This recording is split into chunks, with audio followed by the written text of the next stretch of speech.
아멘. 우리가 인생을 살아가면서 여러 가지 일을 하게 됩니다. 일을 하다 보면 우리 주변에는 늘 세 종류의 사람이 있다라는 것을 알게 됩니다.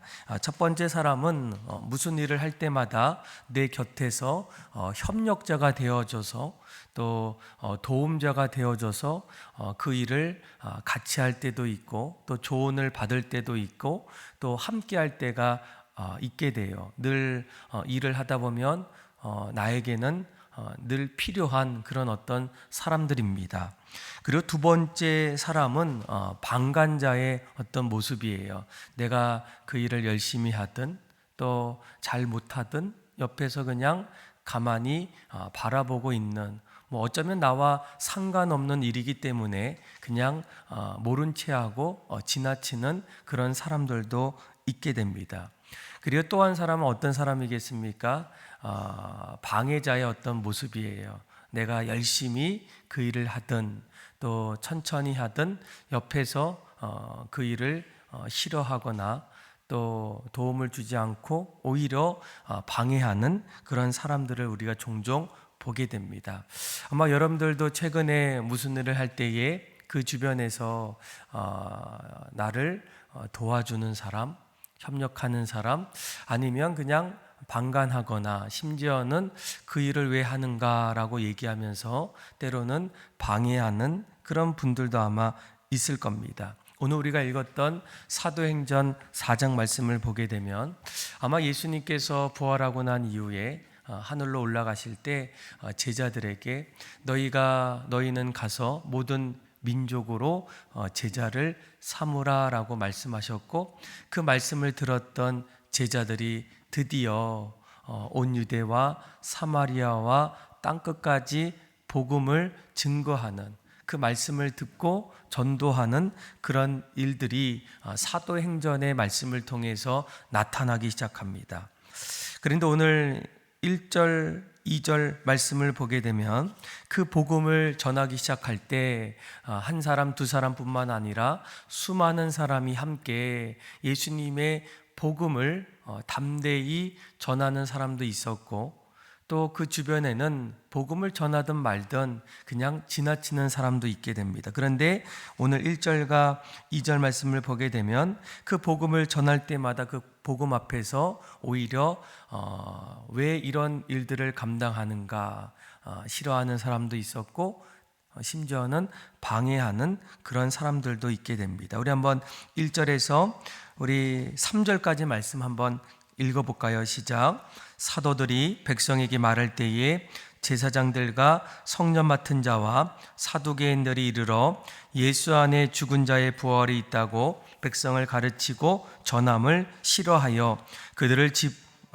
날이 이미 저물었으므로 이튿날까지 가두었으나 말씀 들은 사람 중에 믿는 자가 많으니 남자의 수가 약 5천이나 되었더라. 아멘. 베드로와 그리고 많은 사도들이 1절에 보니까 백성들에게 복음을 전하기 시작합니다.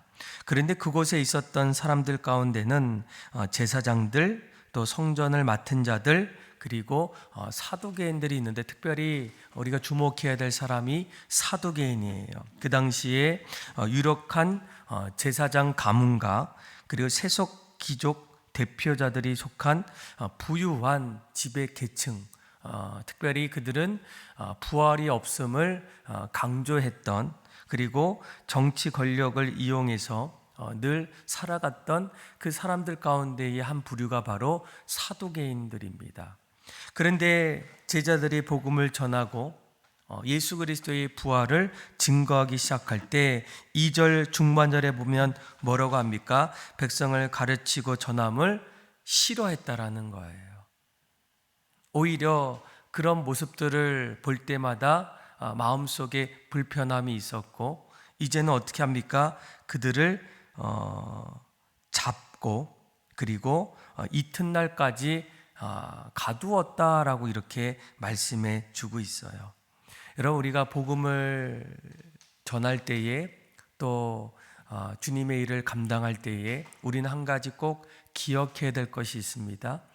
말씀을 전하고 또 귀한 사역을 감당할 때에도 우리 주변에는 이런 세 종류의 사람들이 종종 있다라는 거예요. 내가 주님의 일들을 열심히 감당할 때 그 모습을 보고 또 함께 그 일들을 감당할 수 있는 동역자들이 반드시 나타납니다.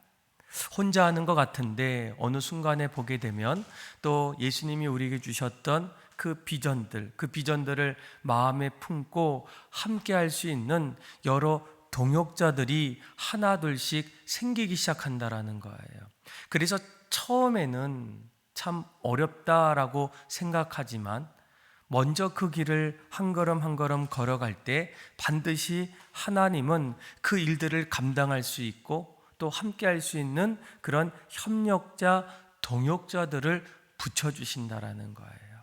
꼭 이것을 기억하셔야 됩니다. 그래야 우리가 사역들을 감당할 때에 앞으로 계속적으로 그 일들을 행해 나갈 수가 있다라는 거예요. 물론 그 일을 할 때마다 여러 동역자들이 그 곁에 있지만 여전히 어떻습니까? 가만히 그 모습을 지켜만 바라보는 소위 방관자의 그런 사람들도 종종 있다라는 거예요. 늘 사역을 열심히 하다 보면 한편으로는 이런 마음이 듭니다. 저분도 같이 하면 참 좋을 텐데, 물론 여러 가지 사정도 있고 또 개인적인 어떤 일로 인해서 못하는 경우도 있지만 여전히 그 일을 감당할 때에 끝까지 지켜만 보는 그런 사람들도 있어요.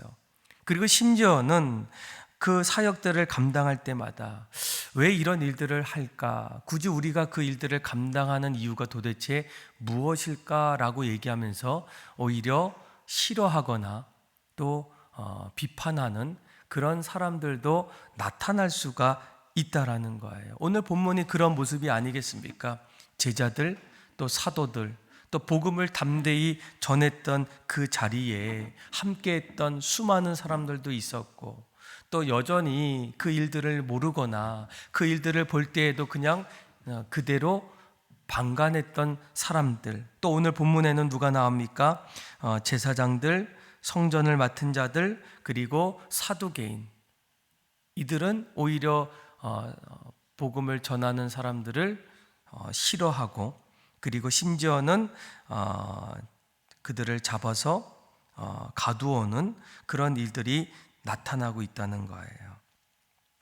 그런데 이런 모습 속에서 이제 오늘 5절을 보니까 5절부터 7절에 보면 이튿날 관리들과 또 장로들과 서기관들이 예루살렘에 모여서 이제 그동안 제자들, 가두었던 제자들을 불러서 너희들이 지금까지 했던 일들이 무엇이냐, 그리고 너에게 어떤 권세가 있느냐, 무엇 때문에 이 일을 감당하느냐라는 그런 신문을 받게 돼요. 우리 한번 5절에서 우리 7절의 말씀 한번 읽어볼까요? 시작. 이튿날 관리들과 장로들과 서기관들이 예루살렘에 모였는데 대제사장 안나스와 가야바와 요한과 알렉산더와 및 대제사장의 문중이 다 참여하여 사도들을 가운데 세우고 묻되 너희가 무슨 권세와 누구의 이름으로 이 일을 행하였느냐. 아멘. 아마 이 공회를 통해서 제자들 또 복음을 증거했던 사람들의 이러한 행적들에 대해서 문책하고 더 이상 오늘 본문 서두에 보면 부활에 대해서 예수 그리스도에 대해서 담대히 전했던 그 제자들의 이러한 사역들을 하나하나 방해하고 또 저지하는 그런 일들을 지금 감당하고 있다는 거예요. 그런데 특별히 이제 8절부터 보게 되면 이 신문을 받았던 사람들 가운데에 베드로가 관리들과 장로들 앞에서 이런 고백을 하게 됩니다. 우리 한번 8절에서 10절까지 같이 한번 읽어볼까요? 시작. 이에 베드로가 성령이 충만하여 이르되 백성의 관리들과 장로들아, 만일 병자에게 행한 착한 일에 대하여 이 사람이 어떻게 구원을 받았느냐고 오늘 우리에게 질문한다면 너희와 모든 이스라엘 백성들은 알라. 너희가 십자가에 못 박고 하나님이 죽은 자 가운데서 살리신 나사렛 예수 그리스도의 이름으로 이 사람이 건강하게 되어 너희 앞에 섰느니라. 아멘. 아마 거기에는 그동안 정말 고치고 싶고 또 나음을 입고 싶은 사람들도 결국 예수 그리스도의 능력으로 또 복음의 은혜로 고침받은 그런 사람들도 많이 있게 됩니다. 그러니까 베드로가 장로들과 고관들 앞에서 이런 대답을 하게 됩니다. 여기 있는 사람들 또 어떻게 구원받았느냐 물었을 때에 결국 이곳에 있는 수많은 사람들이 예수의 이름으로 병이 고침받고 나음을 입었던 그 모습을 너희들이 보지 않았느냐라고 이렇게 다시 대답하게 돼요. 아마 거기에 있는 많은 사람들이 이런저런 이유로 고침받지 못했던 사람들, 또 병으로 인해서 어려움을 겪었던 사람들이 고침받았던 일들을 듣거나 또 눈으로 직접 확인했을 거예요. 이러한 사건들에 대해서 베드로가 담대히 증거하는 일들이 나타나고 있다는 겁니다. 사실 우리가 이 베드로라고 하는 이 사람을 보게 되면 얼마 전까지만 하더라도 예수님께서 잡히실 때 또 사람들이 너가 예수와 함께 있었던 사람이 아니었느냐라고 이렇게 물었을 때 베드로가 뭐라고 얘기합니까? 나는 절대로 예수님과 함께 있던 사람이 아니었어요 라고 부인하고 저주했던 사람이 바로 베드로입니다. 왜 그가 그 당시에 그렇게 대답했을까?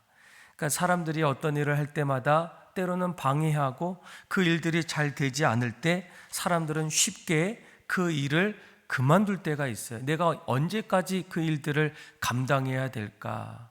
지칠 때에도 그 일들을 감당하기 어려울 때도 있습니다. 물론 내가 사명을 받고 아니면 내가 그 일을 감당해야 했다라고 그런 마음을 갖고 있더라도 때로는 환경이 어려울 때 또 내 마음이 힘듦이 찾아왔을 때 당연히 사람들은 그 일들을 더 이상 감당하기 어렵겠다라고 생각하면서 포기할 때가 있어요. 그러니까 베드로도 예수님이 잡히시던 그날 또 수많은 사람들이 흩어지는 그 자리에서 당연히 예수님을 따라갔고 평생 예수님과 함께하고자 했던 그 모든 것들을 한순간에 다 포기하지 않겠습니까? 그런데 오늘 말씀은 베드로의 전혀 다른 모습을 우리가 발견할 수 있어요.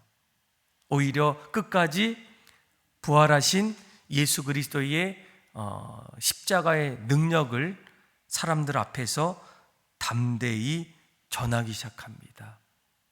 어떻게 이런 일들이 가능했을까? 우리가 오늘 말씀을 잘 보시면 한 가지 주목해야 될 베드로의 모습이 있어요. 8절 말씀을 보게 되면 이에 베드로가 어떻게 했다고요?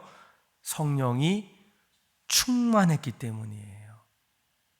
그러니까 베드로의 마음속에 찾아오셨고 그의 삶을 이끄시고 가르쳐 주셨던 성령님의 인도하심을 따라서 그가 사람들 앞에서 담대히 복음을 증거하고 변론하고 증인된 삶을 살아가고 있음을 우리가 주목하셔야 된다는 거예요. 예수님의 제자였던 베드로 역시도 내가 감당하지 못할 환경이 찾아오고 어려움이 일어났을 때 결국 그도 자신의 임무와 역할을 하나하나 포기하고 내려놓았던 사람이 바로 누구이겠습니까? 베드로였다라는 거예요. 저는 예수님을 알지 못합니다. 저는 예수님을 부인합니다. 저주합니다. 이렇게 얘기했던 베드로. 그런데 그가 한순간에 점점 이전의 모습과 다른 모습으로 사람들 앞에 서 있게 됩니다. 어떻게 이런 일들이 가능하겠습니까? 오늘 성경은 우리에게 그가 성령의 충만함을 받았기 때문이다라고 얘기해요. 예수님께서 하늘로 올라가실 때 제자들에게 뭐라고 얘기합니까? 너희는 온 유대와 사마리아와 땅끝까지 이르러 내 증인이 되리라라고 얘기하실 때에도 마찬가지로 뭐라고 합니까? 오직 성령이 너희에게 임하시면 너희가 권능을 받고 예루살렘과 온 유다와 사마리아와 땅끝까지 이르러 내 증인이 되리라 하시니라라고 말씀하셨다라는 거예요. 베드로의 이전과 이후에 가장 크게 달라졌던 점은 성령님이 그곳에 있었느냐, 성령님이 그 자리에서 끊임없이 말씀하셨느냐에 따라서 주님의 일들을 더욱더 감당할 수 있느냐 없느냐의 차이라는 거예요. 여러분, 우리가 이 땅에서 오늘날 복음을 전하고 가정 안에서, 일터 안에서, 삶의 자리에서 여러 가지 일들을 감당할 때에도 또 주님의 일들을 감당하고 또 복음을 전할 때에도 여러분 마찬가지 아니겠습니까? 누군가 내 옆에서 그 일들을 함께 동역하며 그 일들을 도와주는 사람도 있고 또 그냥 지나치는 사람도 있고 심지어는 왜 그렇게까지 해야 되는가라고 얘기하면서 정말 그 일을 하면 열매가 있을까라고 얘기하지만 결국은 방해하는 사람들도 있어요. 그런데 오늘 성령의 충만함을 입었던 베드로가 그 일들을 하나하나 감당하기 시작할 때 오늘 4절 말씀을 보세요. 말씀을 들은 사람들 중에 믿는 자가 많으니 남자의 수가 몇 명이 되었다고요? 5,000명이나 되었다라는 거예요. 성령에 충만해서 복음을 전하기 시작하고 담대히 그 일을 감당하기 시작할 때 그곳에 수많은 열매들이 맺어가는 그런 놀라운 일들이 나타났다는 거예요. 여러분, 교회 안에서 우리가 감당하고 싶은 또 감당해야 될 여러 가지 일들이 있어요. 또 가정 안에서도 일터 안에서도 우리가 해야 될 여러 가지 일들이 있을 때 과연 내가 성령의 충만함 속에서 그 일들을 감당하고 있는가? 해야 하는 일이기 때문에 어쩔 수 없이 그 일을 감당하고 있는가?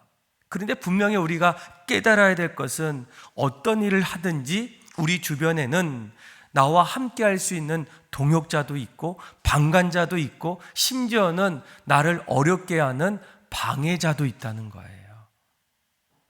그런데 이 방해자로 인해서 또 방관자로 인해서 때로는 마음이 위축될 때도 있고 또 주저앉을 때도 있고 포기하고 싶을 때도 있을 때 그때의 나의 모습, 오늘 베드로처럼 사도들처럼 여전히 성령이 충만한 그런 모습인가? 여러분, 성령 충만하면 늘 담대함이 생겨요. 성령이 충만하면 어려운 일도 많이 있지만 그 일들을 헤쳐나갈 수 있는 용기가 생깁니다.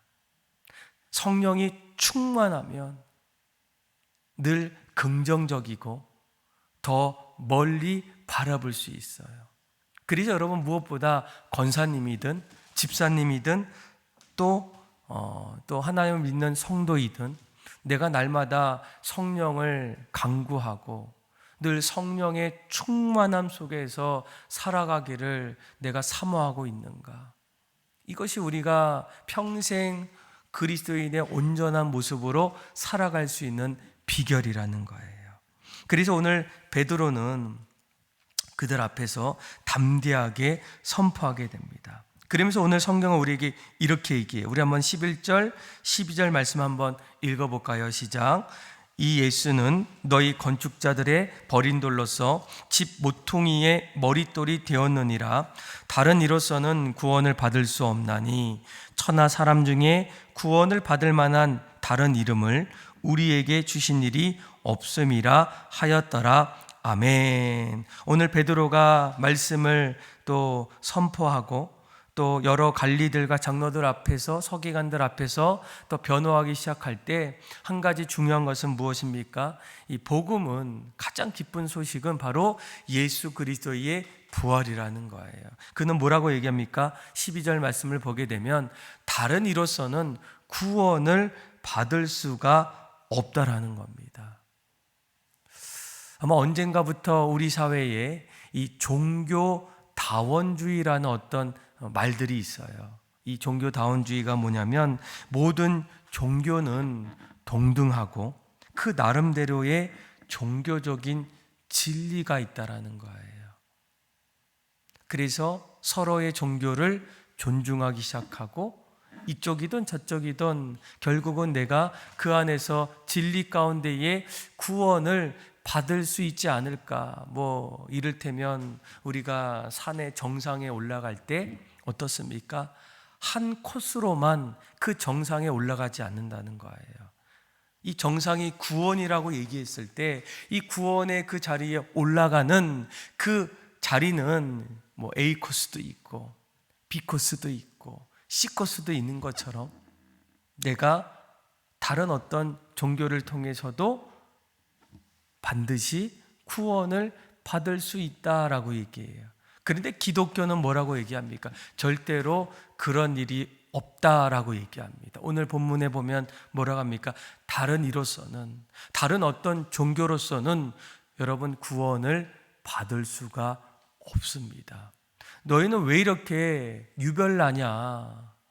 좀 적당히 또 서로 존중하며 함께해야 되지 않겠냐? 물론 더불어 살아가는 공동체 안에서는 우리가 서로를 존중하는 것도 사실은 필요하다는 거예요. 무시하는 게 아니라.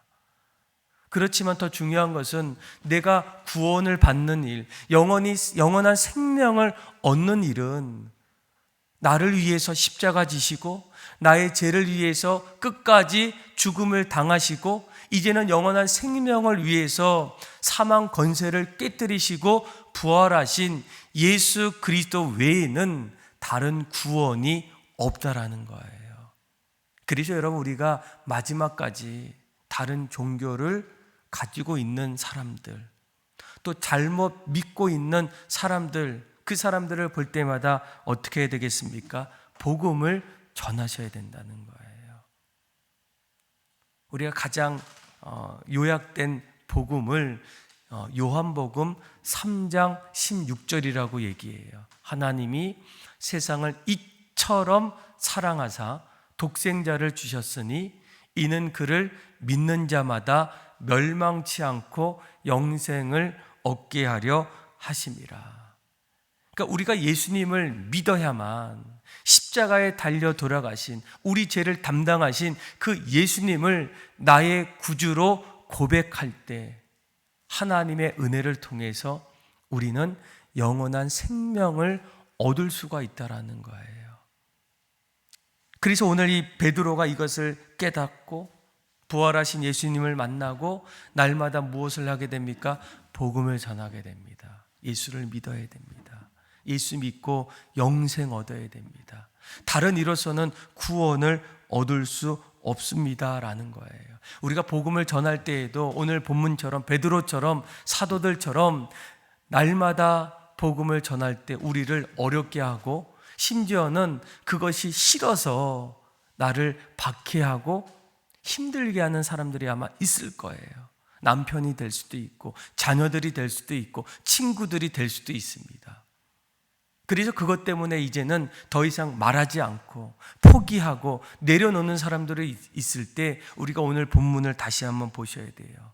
베드로가 그럴 때마다 성령이 충만해서 담대히 전할 때 그 말을 들었던 사람들이 점점 믿기 시작하더라. 하나님 앞에 돌아오더라. 그래서 여러분 교회 안에는 놀랍게도 끊임없이 믿지 않았던 사람들이 다시 주님 앞에 돌아오는 일들이 지금도 나타나고 있어요. 어떻게 그 일이 가능합니까? 성령이 충만한 사람들의 증인된 삶을 통해서 복음을 끊임없이 어떤 상황 속에서도 그 일들을 감당할 때 하나님 앞에 돌아오는 그런 놀라운 일들이 나타난다는 거예요. 사랑하는 믿음의 성도 여러분, 여러분들에게도 이런 담대함이 있기 위해서 하나님 나에게도 날마다 성령이 충만한 삶을 허락해 주셔서 각자의 삶의 자리에서 늘 최선을 다해서 그 일들을 감당하고 무엇보다 믿지 않는 영혼들을 위해서 담대히 복음을 전할 때 그 복음을 통해서 그 영혼이 구원받고 또 하나님 앞에 돌아올 수 있는 그 일들을 위해서 늘 전하고 기도할 수 있는 저와 여러분들의 삶이 다 되기를 주님의 이름으로 축원합니다. 기도하겠습니다. 하나님 아버지, 다른 이로서는 구원을 받을 수 없음을 깨닫고 베드로처럼 제자들처럼 날마다 담대하게 성령 충만함으로 복음을 전하게 하여 주옵소서. 이를 통하여 믿지 않는 영혼들이 주님 앞에 돌아오는 놀라운 일들이 일어나게 하여 주시고 무엇보다 그 자리에 하나님의 영광이 나타나게 하여 주옵소서. 그렇게 우리의 삶을 이끌어 주시고 역사하실 그 하나님을 찬양하며 예수님의 이름으로 기도합니다. 아멘.